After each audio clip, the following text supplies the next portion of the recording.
स्वागत है आपका आज के एपिसोड में। चलिए शुरुआत करते हैं पिछले अभ्यास प्रश्न से। हाल ही में किस राज्य सरकार ने चरण पादुका योजना को पुनः शुरू किया है? ए मध्य प्रदेश, बी झारखंड, सी छत्तीसगढ़, डी इनमें से कोई नहीं।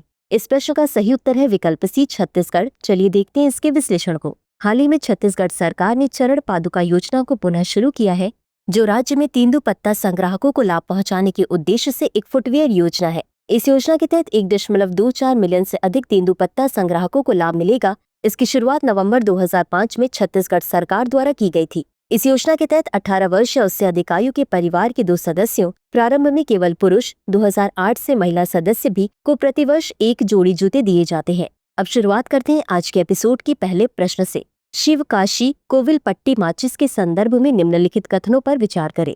1. ये माचिस की तीलियां स्थानीय मुलायम लकड़ियों भारतीय मालाबारिका चिनार एस्पेन से बनती हैं। 2. इन माचिस में रासायनिक मिश्रण potassium chlorate, antimony trisulphide, sulphur, casein gum आदि का वैज्ञानिक रूप से उपयोग किया जाता है। उपर्युक्त में से कौन सा या कौन से कथन सही है या सही है? ए केवल 1, बी केवल 2, सी 1 और 2 दोनों, डी न तो 1 और न ही 2। इस प्रश्न का सही उत्तर है विकल्प सी 1 और 2 दोनों। चलिए देखते हैं इसके विश्लेषण को। शिव काशी कोविलपट्टी माचिस की तीलियां स्थानीय मुलायम लकड़ियों भारतीय मालाबारिका चिनार एस्पेन से बनती हैं, अतः कथन 1 सही है।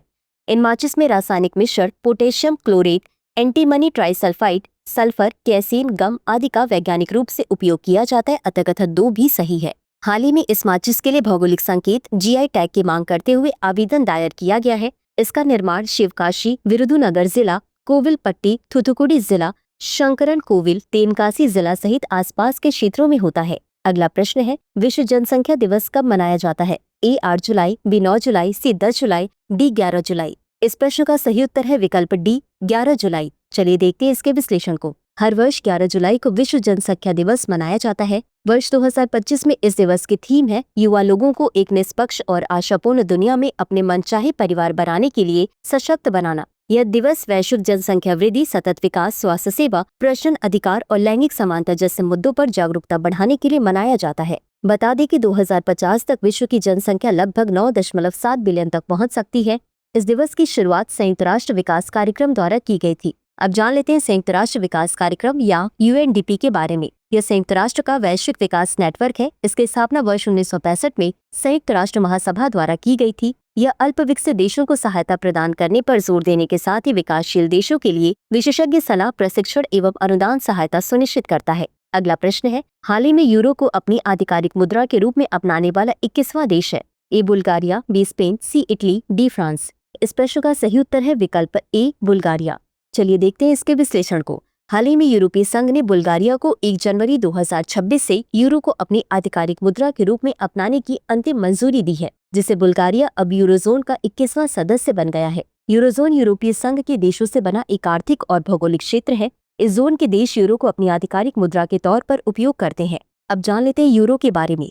यूरोपीय संघ उन देशों का एक समूह है जिन्होंने यूरो को अपनी आधिकारिक मुद्रा के रूप में अपनाया है। यूरो को 1 जनवरी 1999 को इलेक्ट्रॉनिक लेन देन के लिए शुरू किया गया था। इसका प्रचलन 1 जनवरी 2002 को भौतिक नोट और सिक्कों के रूप में शुरू किया गया था। अगला प्रश्न है, निम्नलिखित कथनों पर विचार करें। 1. सरिस्का बाघ अभ्यारण्य अरावली पहाड़ियों में स्थित है और राजस्थान के अलवर जिले का एक हिस्सा है। 2.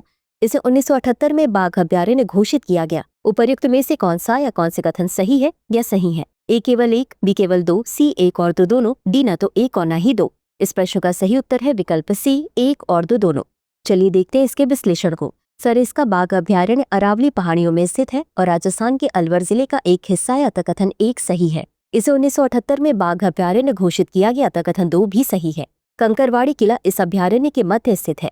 हालिया खबरों के अनुसार सरिस्का बाघ अभ्यारण्य के महत्वपूर्ण बाघ आवास, क्रिटिकल टाइगर हैबिटेट सीटीएच और बफर क्षेत्र की सीमाओं का पुनः निर्धारण, सीमा युक्तिकरण किया जाएगा। अब बारी है आज के अभ्यास प्रश्न की। वर्ष 2024 तक स्थापित सौर ऊर्जा क्षमता के मामले में कौन सा राज्य भारत में पहले स्थान पर था? ए गुजरात, बी राजस्थान, सी तमिलनाडु, डी कर्नाटक। इस प्रश्न का उत्तर कमेंट बॉक्स में जरूर दें। आज के लिए बस इतना ही। धन्यवाद।